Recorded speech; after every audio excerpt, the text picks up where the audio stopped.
RV Dwivedi नाम है मेरा। मैं रीवा से हूँ। रीवा में मेरा ट्रेडिशनल कारोबार था। ट्रेडिशनल कारोबार था मतलब अब मैं उन कामों को नहीं देखता। जैसे मेरे पास दो होटल थे। मैं सारी दुकानों को किराए से दिया, होटल को किराए से दे दिया, दुकानें किराए से दे दी। मेरे पास स्टोन क्रशर जो रोडों और छतों में गिट्टी पड़ती है, उसका ऑटोमेटिक प्लांट था मेरे पास। अभी 8 महीना पहले मैं उस क्रशर को बेच दिया। हमारे 3 बेटे हैं। भोपाल में भी घर है मेरा, दिल्ली में भी है। भोपाल वाला बेटा ये कह रहा था कि क्रेशर, उसको पता चला कि हम क्रेशर बेचने वाले हैं, तो उन्होंने कहा कि क्रेशर मत बेचिएगा। क्रेशर का भविष्य बहुत अच्छा होगा, अभी भी है। लेकिन मैं नहीं चाहता था कि हमारे बच्चे क्रेशर देखें। क्यों? वो आगे हम अपनी बात रखेंगे।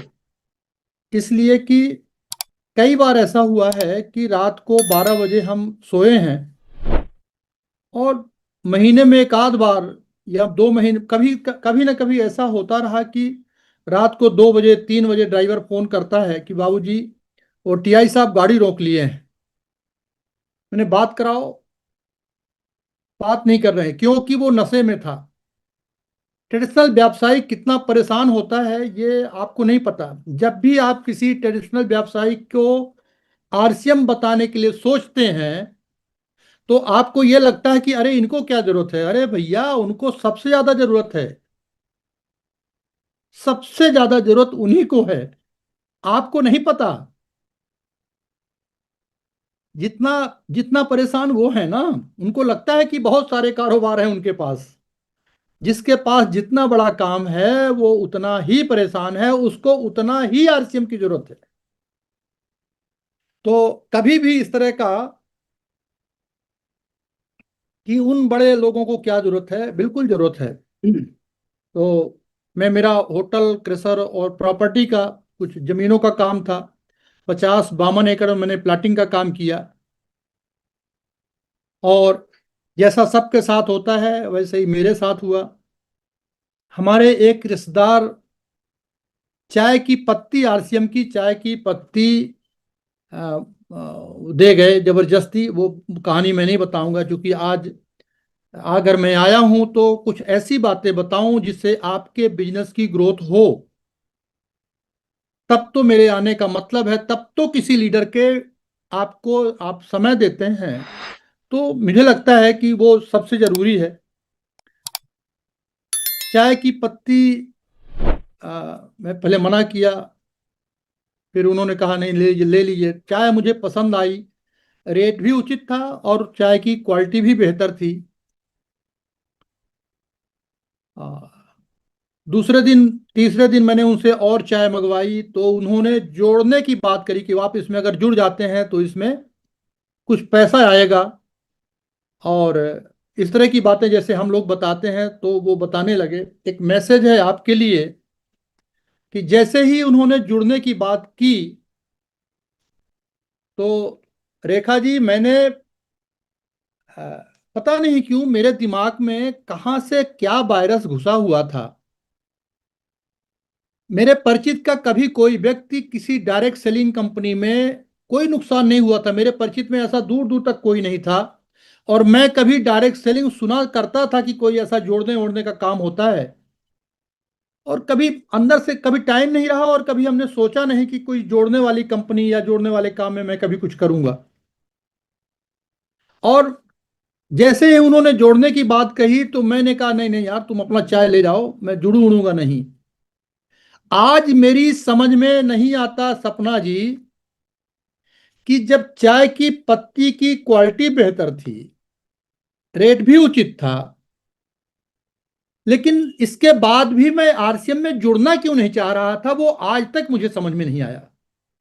तो एक बात समझ में आती है कि जब कोई मेहमान आपके घर में आता है और आप कहते हैं कि भैया चाय पियेंगे, तो क्या कहता है? बोलता है कि हाँ पीऊंगा। डॉक्टर साहब कहता है कि हाँ हाँ, बनाइए बनाइए, चाय पीऊंगा।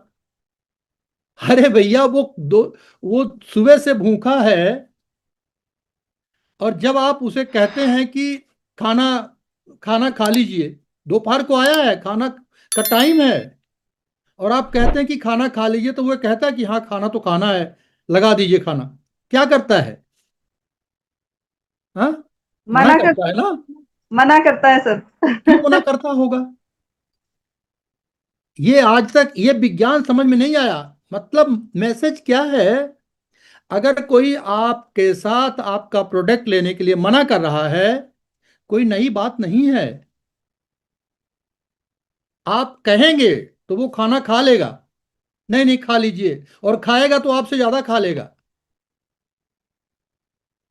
इसका मतलब ये है। अच्छा, जब सामने वाला मना कर देता है, अरे मना करने की बात अगर आप कहें ना, तो आप उस दुकानदार के पास कभी गौर कीजिए कि जब हमारी बहनें साड़ी लेने जाती हैं और उस करोड़ों के दुकानदार में, बड़े शोरूम में जाती हैं, और वो साड़ी, कितनी साड़ियां फैला के दिखाता है, और फिर कैसे हम उस दुकान से वापस चले आते हैं, कैसा लगता होगा उसको? हेलो। बुरा कहना मैं लगता क्या होगा सर। मैं कहना क्या चाहता हूं, आपके आने के बाद कितना समय लगा उसको साड़ियों को फिर से तह लगाने में और रखने में। इसलिए कभी भी जब कोई मना करे, आपके यहाँ कोई मेहमान आता है तो आप खाना के लिए बार बार कहते हैं, फिर वो खा लेता है, चाय के लिए बोलते हैं, फिर चाय पी लेता है। इसी प्रकार से जब आप किसी के साथ आरसीएम की बात करते हैं और वो मना करेगा, लेकिन वो कर लेगा, और फिर वो आरबी द्विवेदी होगा। हाँ। यस अत्री जी को मैं सुन रहा था, यस अत्री साहब जो हिंदुस्तान के बहुत बड़े लीडर हैं, यस अत्री जी का, वो मैथ के लेक्चरर थे, उनका कोचिंग का कारोबार था। क्या लगता है आज इतने बड़े लीडर हैं? मैं बहुत मोटिवेट रहता हूं उनसे। आप उनकी कहानी सुनिए। कोचिंग का काम था, और वो कोचिंग छोड़ के उन्होंने कहा कि हाँ क्या है, और वो बताते हैं कि इनको मैंने क्या करना पड़ेगा, बोले 15 फॉर्म में साइन करना पड़ेगा। तो उन्होंने इसलिए कर दिया, करना थोड़ी चाह रहे थे। आरसीएम कोई करना नहीं चाहता। आरसीएम अगर कोई करता है तो वो खुद अपनी मर्जी से नहीं करता, ऊपर वाले की मर्जी होती है। और आपको क्या पता किसके भाग्य में करोड़पति लिखा है, किसको किसके किस्मत में लिखा है कि अब तुम बुढ़ापे में घुट घुट के, भाई, पक्के गिरना है कि सड़के गिरना है? इस फल को तो एक न एक दिन टूटना है, लेकिन इसके दो कंडीशन हैं। अगर वो आरसीएम में नहीं है तो सड़के गिरेगा, और अगर आरसीएम में है तो वो पक्के गिरेगा, और पक्के गिरेगा तो मीठा होगा। कितने, आप देखते रहिएगा, अगर कोई आज आरसीएम, क्यों किसी भी उम्र का है डॉक्टर साहब, अगर वो आरसीएम करता है ना, तो वो धीरे धीरे वो व्यक्ति मीठा होता चला जाता है। आप अपने star Ruby, sapphire, star sapphire, diamond को देखिए, वो कितने मीठे हैं। अगर वो आरसीएम में नहीं होते तो क्या इतने मीठे होते? नहीं होते। और बाहर के दुनिया के लोग, वो बीमार घूम रहे हैं, कितने परेशान हैं। जाना सबको है, ऐसा नहीं कि जो डायमंड है, जो स्टार रूबी है, वो दुनिया से नहीं जाएगा। अरे यहाँ रहने का एक टाइम है। लेकिन अगर कोई आरसीएम समझ गया है तो वो निश्चित रूप से जाएगा, लेकिन स्वस्थ होके जाएगा। ये बताने की जरूरत नहीं है, आप सबको पता है। आप महसूस करिए, सामने वाला क्या महसूस करता है इससे कोई फर्क नहीं पड़ता। भाई मैं तो कहा करता हूं कि एक 2 साल का बच्चा है, और उसके माता पिता छोटे छोटे खिलौने ला के देते हैं, और वो खिलौने से खेलता है, और उसको बहुत पसंद है। छोटी छोटी कारें ला के देते हैं, और उसको कार से खेलना बहुत अच्छा लगता है। और संयोग देखिए कि रोड के किनारे उन सज्जन का घर है। एक दिन उस परिवार के किसी भी व्यक्ति का ध्यान नहीं जाता और वो बच्चा रोड में चलती हुई दौड़ती हुई कारों को, वही खिलौना जैसे, बच्चे को ये पता नहीं है कि वो कार खिलौना वाली है कि बड़ी कार है, और वो कार को पकड़ने रोड की तरफ जाता है। और मान लीजिए कि रेखा जी हमारे बीच देख रही हैं कि एक छोटा 2 साल का बच्चा रोड में दौड़ता हुआ जा रहा है, तो रेखा जी की क्या जिम्मेदारी होती? पकड़ना चाहिए। अच्छा, 2 साल के बच्चे को अपनी पसंद के कार को पकड़ने जा रहा है तो आप उसको रोकेंगे तो वो पैर से मारेगा नहीं मारेगा? मारेगा, तो फिर छोड़ देना चाहिए। हाँ, नहीं छोड़ना चाहिए। अच्छा, जब नहीं छोड़ेंगे, नहीं, नहीं छोड़ेंगे तो मालूम क्या करेगा? वो दांत से काटेगा। फिर तो छोड़ ही देना चाहिए, लो जा। अरे जो नहीं बाहर छोड़ेंगे। के, हाँ नहीं छोड़ना चाहिए। दांत से भले काट रहा है, पैर से भले मार रहा है, हमारी जिम्मेदारी क्या है? बाहर के लोगों को नहीं पता कि बाहर के तेल खा के हम बीमार हो रहे हैं। बाहर मिलावटी प्रोडक्ट, वो उन्हें नहीं पता, वो अबोध हैं। अरे जिसको ज्ञान नहीं है वो अबोध ही है। हमारी जिम्मेदारी क्या है? हमारी जिम्मेदारी है कि हम उन्हें उसी तरह से समझें जैसे वो 2 साल का बच्चा रोड की तरफ दौड़ रहा है। उसको नहीं पता कि हम एक्सीडेंट हो जाएंगे, और आप सजग हैं, आप जानकार हैं, आपको उस बच्चे को पकड़ना है। इसी प्रकार से ये सब दुनिया के लोग, आपके अड़ोस पड़ोस के लोग, आपके गांव के लोग, आपके शहर के लोग, वो अबोध हैं। तब सो बड़े बड़े से बड़े डॉक्टर आज, आप बताने की जरूरत नहीं है, रोज हार्ट अटैक हो रहे हैं। उसका कारण क्या है? और उसका, उनके जिंदगी बचाने का सामान आपके पास है। तो कृपया अपने भाव को बदलें। मुझे याद नहीं आ रहा, ये किंवदंती नहीं है, ये कहानी नहीं है, ये किसी देश की रियल घटना है। एक व्यक्ति सामान्य जिंदगी जी रहा था और उसे शौक था, डॉक्टर साहब, वो हाथ में दाना रखता था और पक्षी उसमें उसके हाथ में बैठ के दाना चुगते थे। ऐसे बहुत सालों से चला आ रहा था। एक दिन किसी दूसरे देश से उसका मित्र आया और उस समय देखा कि अरे ये तो कमाल का, इसके हाथ में पक्षी बैठते हैं और दाना चुगते हैं। शाम को जब आपस में बैठ के भोजन वगैरह कर रहे थे तो उन्होंने देखा कि इनकी माली हालत, इनकी जो आर्थिक स्थिति है वो इतनी अच्छी नहीं है। तो वो सज्जन जो उनके मित्र थे, तो उन्होंने कहा कि आप अमीर बन सकते हैं। तो उन सज्जन ने कहा, मैं अमीर बन सकता हूं? अरे यस, कैसे? बोले, अरे ये जो पक्षी आपके हाथ में बैठ के दाना चुगते हैं ना, ये बहुत कीमती पक्षी हैं, ये हमारे देश में बहुत कीमत में बिकेंगे। फिर क्या करूं? बोले, अरे कुछ नहीं करना है, आपके हाथ में बैठते हैं, पकड़ पकड़ के बेचिए। उसको लगा हाँ, बात तो बिल्कुल पते की कह रहे हैं, पैसों की जरूरत भी थी। बस फिर क्या था, सुबह सुबह दूसरे दिन उन्होंने प्लान किया कि अब हम बस पक्षियों को पकड़ के बेचेंगे। विश्वास मानिए, दूसरे दिन उनके हाथ में एक भी पक्षी बैठ के दाना नहीं चुगा। मैं बताना क्या चाहता हूं, जब आपके भाव बदलते हैं ना, तो सामने वाले को समझ में आता है। आप, हमारे बीच में मात शक्तियां बैठी हुई हैं, आप सब ने ये महसूस किया है। मीटिंग में हूं, मीटिंग में हूं, 1 बजे की मीटिंग चल रही है। आ, आप सब ने, आप सब इस बात के गवाह हैं कि न्यूट्री चार्ज किट्स हमारे बच्चों के लिए वरदान है। अभी एक वीडियो, हमारा यूट्यूब चैनल है, आरवी द्विवेदी रीवा करके चैनल है, उसमें एक आयुष मेडिकल ऑफिसर है, गोल्ड मेडलिस्ट डॉक्टर के त्रिपाठी, बहुत बड़े आदमी हैं घर से। उनकी हाइट बहुत कम है और उनकी श्रीमती जी रेखा जी होंगी शायद मीटिंग में, वो रहती हैं मीटिंग में। रेखा जी अगर हैं तो वो कृपया हैंड रेज करेंगी। रेखा त्रिपाठी अगर हैं तो, रेखा जी जानती हैं उनको। तो रेखा जी की भी, अच्छा, रेखा जी की भी हाइट कम है।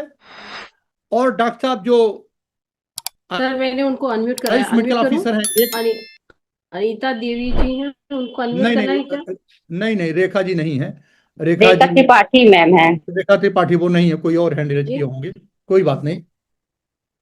तो रॉयल्टी अचीवर हैं, स्टार गोल्ड की पिन है उनकी, और वो किड्स के वजह से आज रॉयल्टी अचीवर हैं।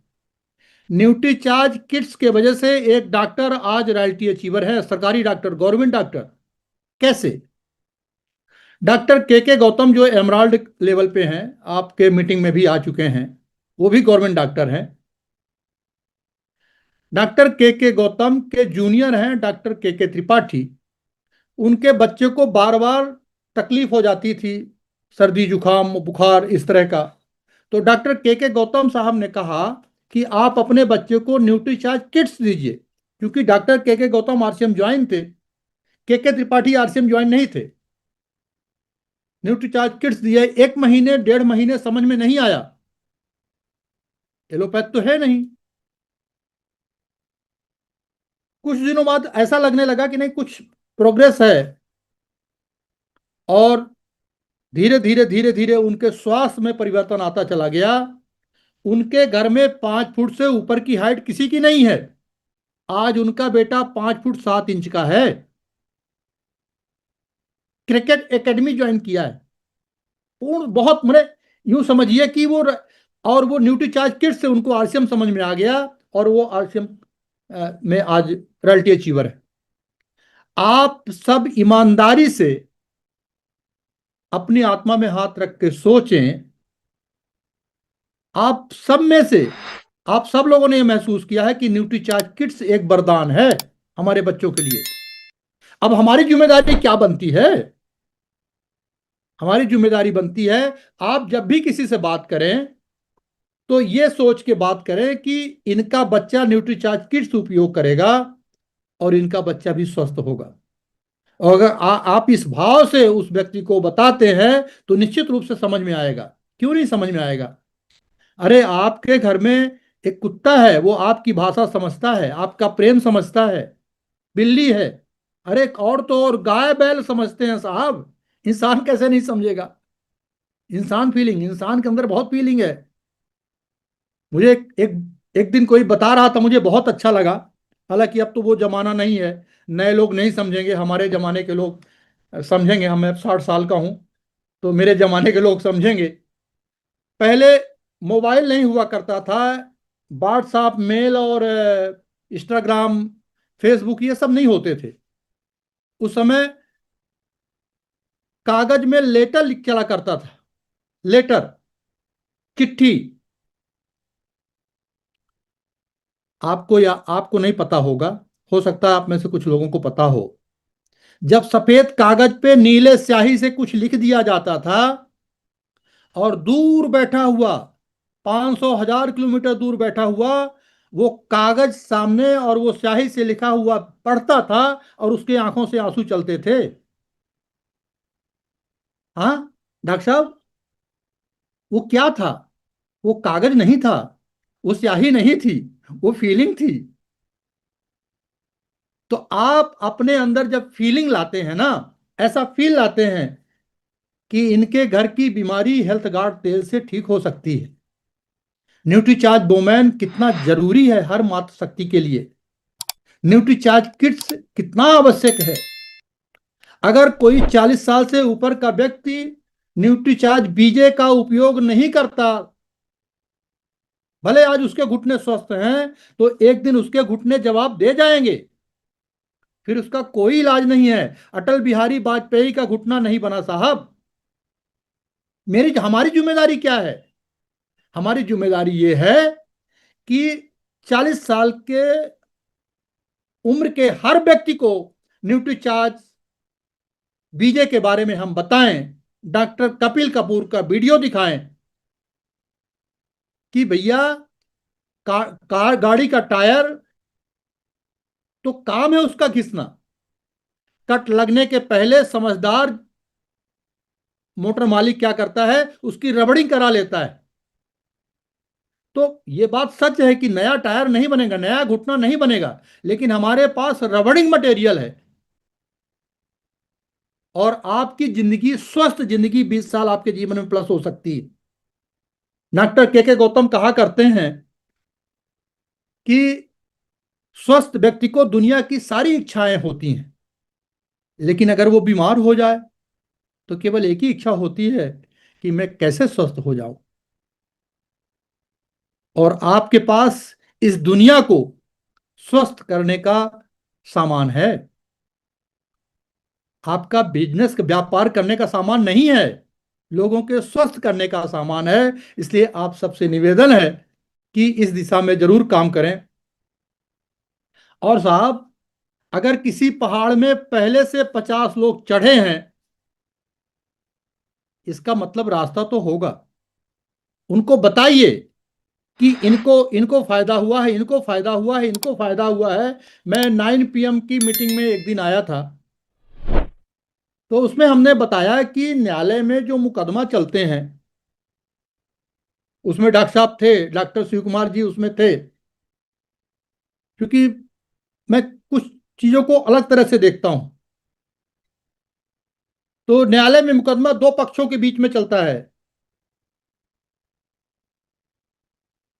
एक व्यक्ति सच होता है और दूसरा झूठा होता है। ऐसा नहीं होता कि झूठ झूठ के बीच में मुकदमा चले, कि सच सच के बीच में चले।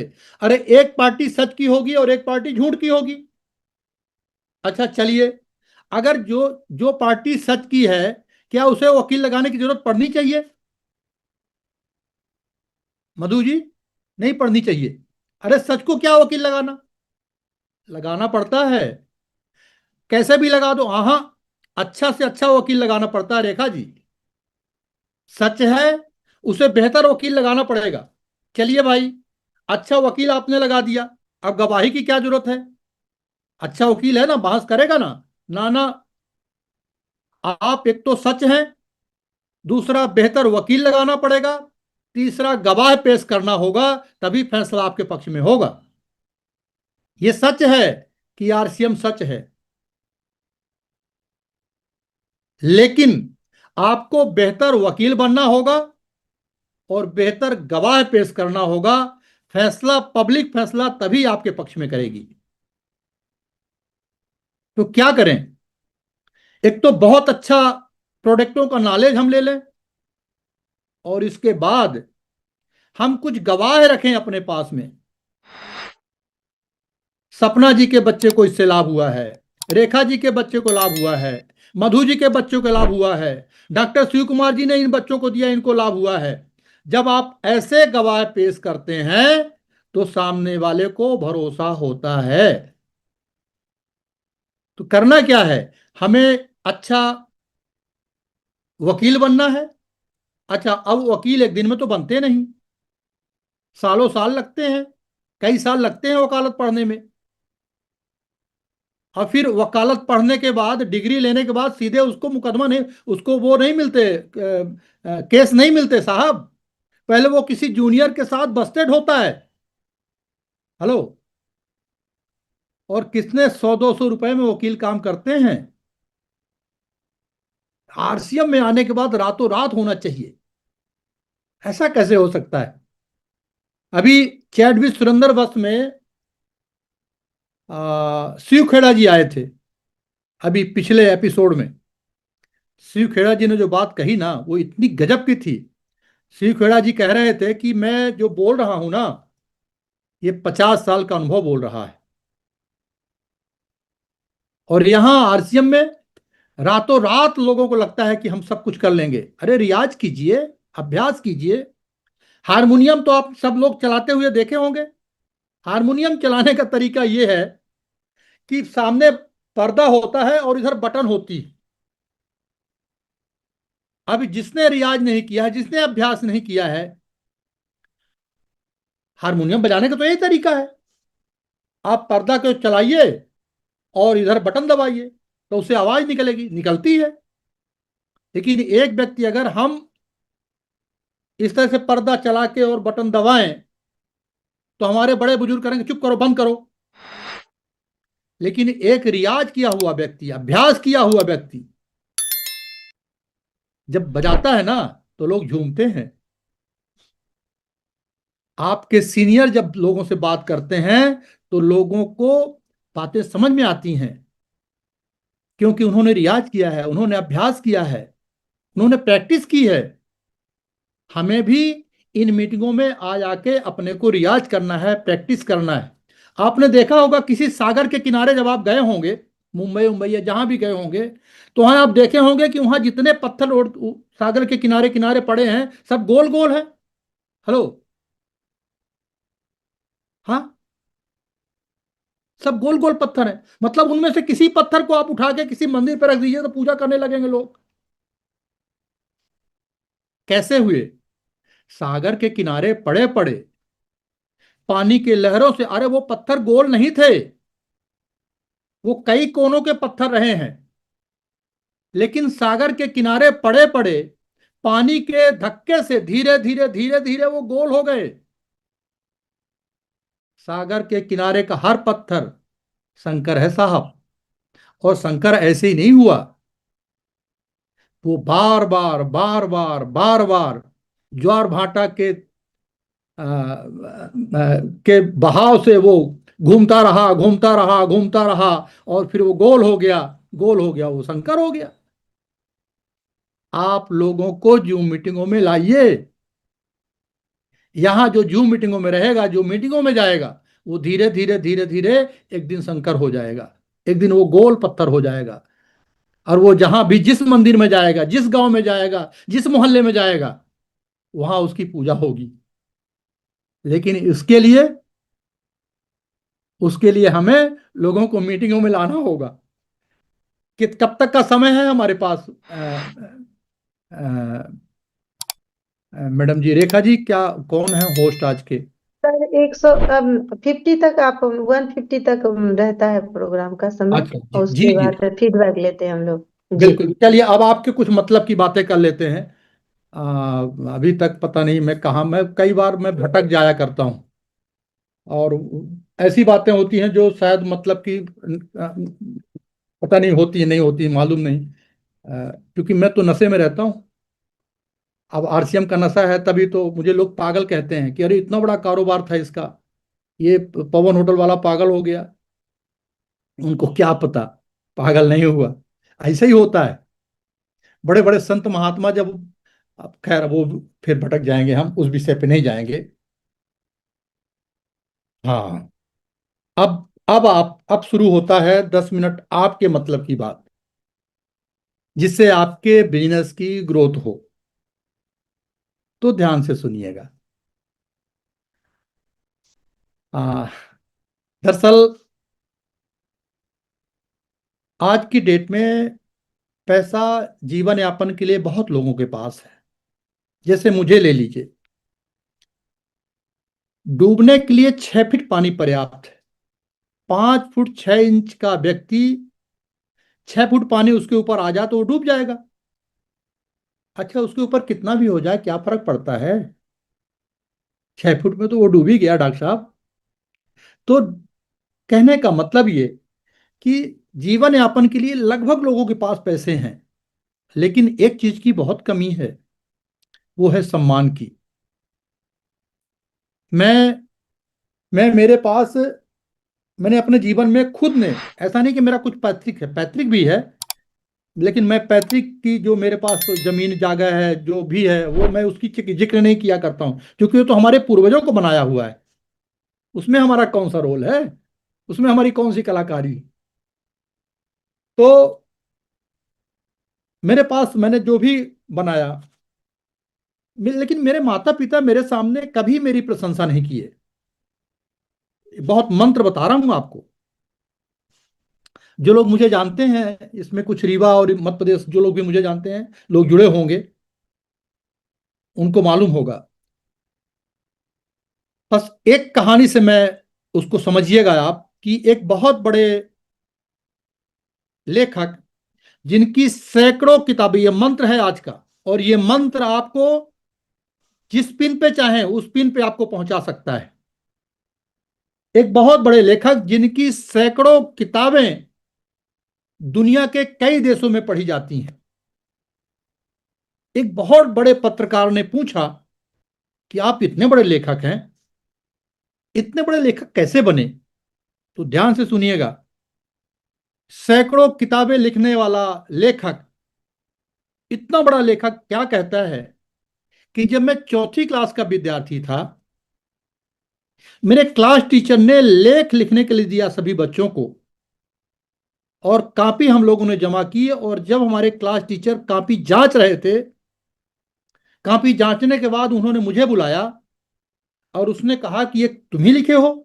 बोले जी सर, जी पंडित जी। बोले तुमने बहुत अच्छा लिखा है।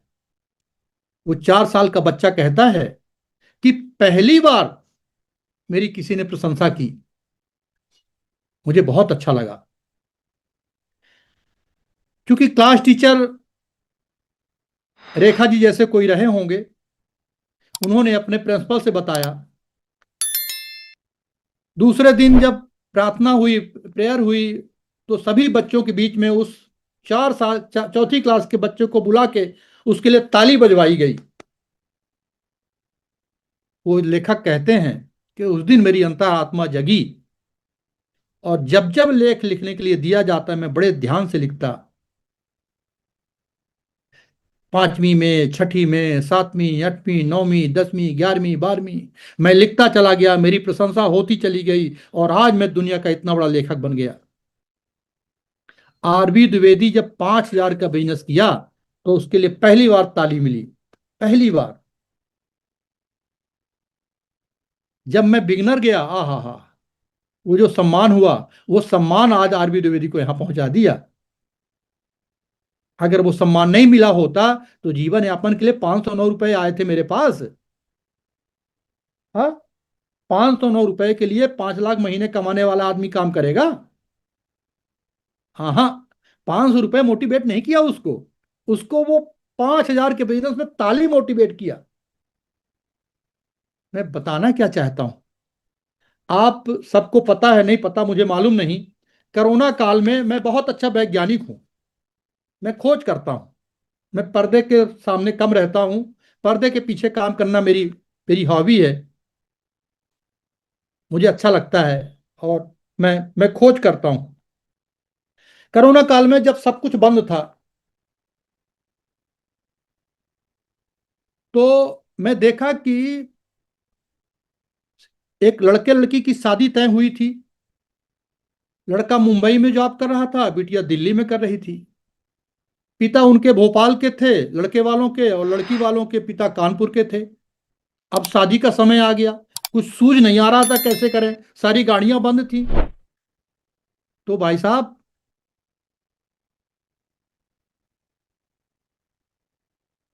डिजिटल शादी शुरू हुई। लड़का मुंबई में है, लड़की दिल्ली में है, पिताजी लड़के के भोपाल में है, बिटिया का पिता कानपुर में है, और उनका जो पुरोहित पंडित है वो लखनऊ के थे। तो शादी शुरू हुई। कितने लोगों ने देखा है? हमने तो देखा है डिजिटल शादी। बहुत शादियां हुई डॉक्टर साहब, बहुत शादियां हुई। मेरे दिमाग में एक आइडिया आया, ओहो हो, अगर डिजिटल शादी हो सकती है तो डिजिटल सम्मान भी हो सकता है। फिर खेल शुरू हुआ। जब लोग भोपाल का, मैं रीवा में बैठा था, और मेरा भोपाल और कानपुर में जब ओपनर पिन आती थी, क्योंकि खाने पीने के आइटम थे, कोरोना काल में सबका बिजनेस चलता रहा, सबका बिजनेस चला, सबके खाते में पैसे आते रहे, तो पिनें भी बदलती रही, बिगनर स्टार्टर भी होते रहे, ओपनर भी होते रहे। तो मुझे लगा अब सम्मान कैसे करें, तो मैंने डिजिटल सम्मान करना शुरू किया। विश्वास करिए, जिन लोगों ने देखा है, मैं रीवा में बैठ के लैपटॉप से जूम में मैं माला पहनाता था, और मुंबई में बैठा हुआ झुक के माला पहनता था। पूरे हिंदुस्तान में गुलदस्ता दिखाने का प्रचलन मैंने शुरू किया। ये मेरी खोज है डॉक्टर साहब। गुलदस्ते दिखाया करते थे ऐसे।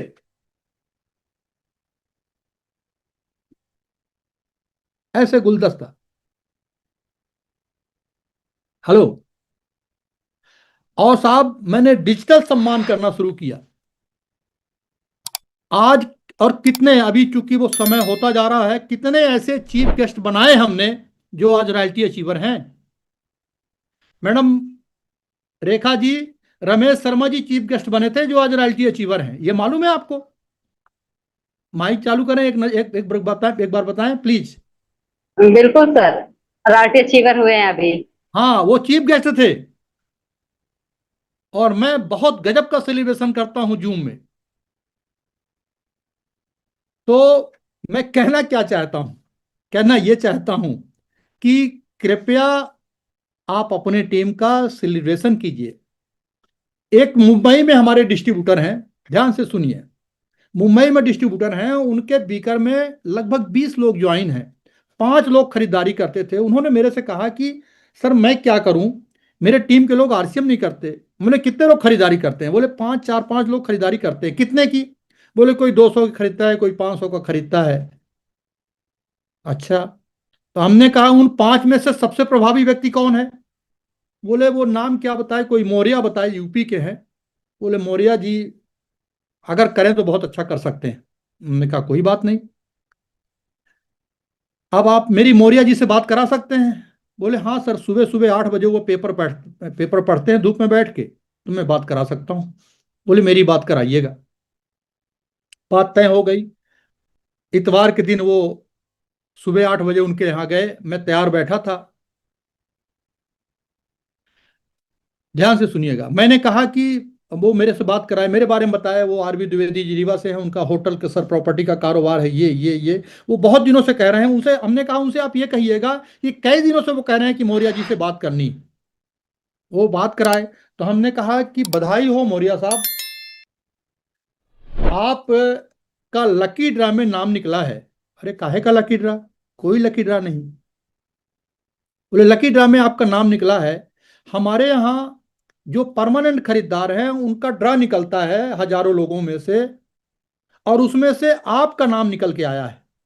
क्या होगा उससे, क्या करना पड़ेगा? हमने कहा कुछ नहीं साहब, आपका एक सेलिब्रेशन करना है, आपका सम्मान करना है, क्योंकि आप हमारे परमानेंट खरीदार हैं। तो कृपया जूम में आप 1 घंटे का समय दे दीजिए। हमारा प्रमोशन उसमें रुक जाएगा अगर आप नहीं समय देंगे तो। हमें वो फोटो कंपनी भेजनी पड़ती। अरे किसी के हित के लिए थोड़ा सा झूठ बोलना पाप नहीं है। आपने सुना होगा, अगर किसी का भला होने वाला है थोड़ा सा झूठ बोलिए। झूठ झूठ में अंतर होता है। डॉक्टर साहब आप तो ब्रह्मा कुमारी से हैं। तो उन्होंने कहा अरे नहीं वो, अब मैं जूम वूम नहीं चलाता। हमने कहा साहब ये जो सज्जन आपके मित्र हैं, इनका भी प्रमोशन रुक जाएगा और मेरा भी प्रमोशन रुक जाएगा, तो आप 1 घंटे का समय दे दीजिए। बोले मैं कुछ बोलूंगा नहीं। बोले ना बिल्कुल मत बोलिएगा। जूम में उनकी सहमति हो गई, उनके मोबाइल में जूम ऐप। और भैया मैंने बताया 10 12 लोगों को कि सब लोग एक एक गुलदस्ता अपने पास रखिएगा। तो अलग अलग भोपाल से 4 5 लोग गुलदस्ता अपने अपने घर में लिए बैठे रहे। कुछ बनारस वाले, कुछ इलाहाबाद वाले, कुछ रीवा वाले, कुछ सतना वाले, हाँ, कुछ दिल्ली से डिस्ट्रीब्यूटर। अब जो ही आए, अब उनका मौर्या जी का सम्मान कर रहे हैं गुलदस्ते के साथ। जीवन में कभी गुलदस्ता नहीं मिला था मौर्या जी को। हेलो। मौर्या जी रॉयल्टी अचीवर हैं आज की डेट में, जो 500 की खरीदारी करते थे। सम्मान से किसके अंदर की का हनुमान जग जाए। मैं बहुत सम्मान से, मैं मैं सम्मान का बहुत भूखा रहता हूं, और मुझे सम्मान करना भी बहुत अच्छा लगता है। तो मुझे लगता है कि पता नहीं आप लोगों को 50 एक इंक्यावन हो गए हैं, 50 तक का मुझे समय दिया गया था।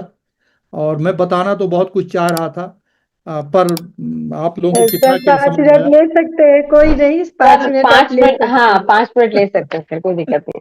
बस अल्टीमेट मैंने कुल मिला के मैं कहना ये चाहता हूं कि अगर सामने वाला मना करे तो आप माने नहीं, क्योंकि आप उसकी जिंदगी बदलने वाले हैं। दूसरा, आप फिजिकल सम्मान तो हम आप सब करते ही हैं, डिजिटल तरीके से भी लोगों का सम्मान करें।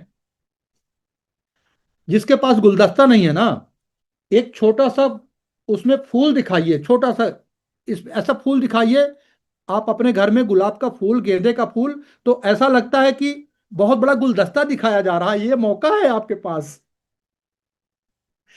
तो आप डिजिटल तरीके से सम्मान करिए, क्योंकि जमाना अरे आज डिजिटल बहुत कुछ हो रहा है।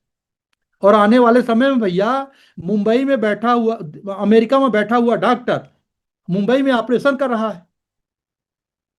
तो अपने आप को बदलने की जरूरत है। प्रोडक्टों के बारे में आप छोटे छोटे वीडियो बनाइए आपके अड़ोस पड़ोस के लोगों का, इनको न्यूट्रीचार्ज किट से फायदा हुआ, इनको मैं देखिए, जो लोकल, जो उस एरिया के लोग जब बात करते हैं ना, तो बातें समझ में आती हैं। और वो तरीका क्या है उसका, हमारा चैनल है RB Dwivedi YouTube Rewa, RB Dwivedi Rewa, उसमें देखिएगा। मैं जिसको लगभग 115 वीडियो पड़े हुए हैं और बहुत अच्छा रिजल्ट आता है। तो ये कुछ छोटे छोटे काम करिए, बढ़िया वकील होइए, बढ़िया लोगों का सम्मान करिए, लोगों के अपने आप अंदर के भाव बदलिए। और जब भाव बदलते हैं, किसी ने कहा है कि बहुत बड़ी बात किसी ने कही कि दुआ और यकीन का कोई रंग नहीं होता। जब कोई दुआ देता है तो कोई रंग निकल के आता है, कोई कलर आता है आपके ऊपर। दुआ और यकीन, विश्वास का भी कोई कलर नहीं होता। लेकिन जब ये दोनों जीवन में आते हैं ना, तो जिंदगी जरूर रंगीन कर जाते हैं। कृपया इस कुछ छोटे छोटे भाव को अपने अंदर पैदा कीजिए। मेरा ऐसा मानना है कि हम सब बहुत अच्छे काम में हैं, हम बहुत अच्छे नेक काम में हैं। हम जिंदगी दुनिया को बदलने के लिए पर्याप्त है इतने लोग। बहुत बहुत धन्यवाद, बहुत बहुत आभार सबका। Thank you so much.